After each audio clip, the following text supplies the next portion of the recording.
6 команд участия.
Мы еще раз подтвердили, что хоккей наш развивается, мастерство растет, география тоже у нас, так сказать, расширяется.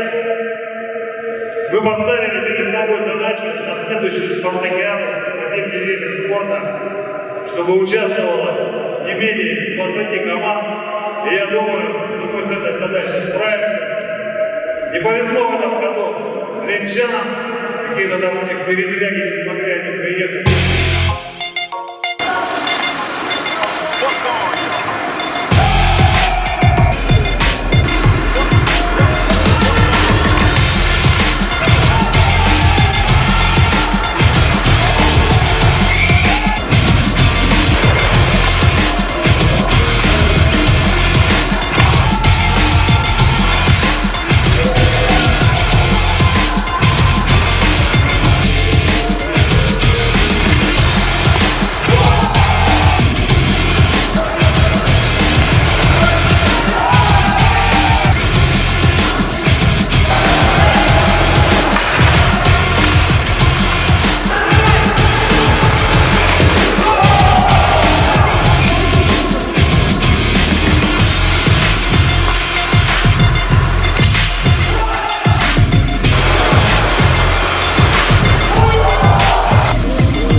Амастан кытынны республиканская турнирга усалдан араттан булырын юрүнгүрига зимняя спартакиада кытып онна тон аксусту токсусту болбут.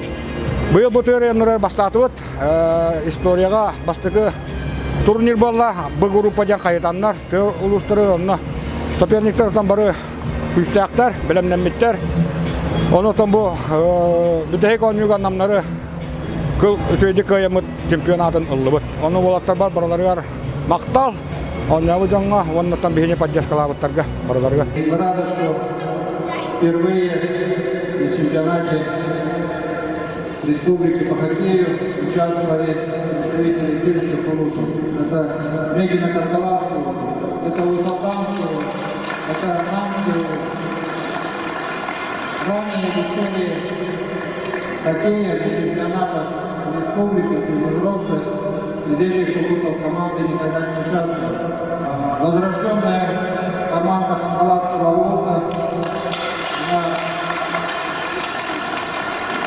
участвовала в чемпионате республики в далеком 85 году.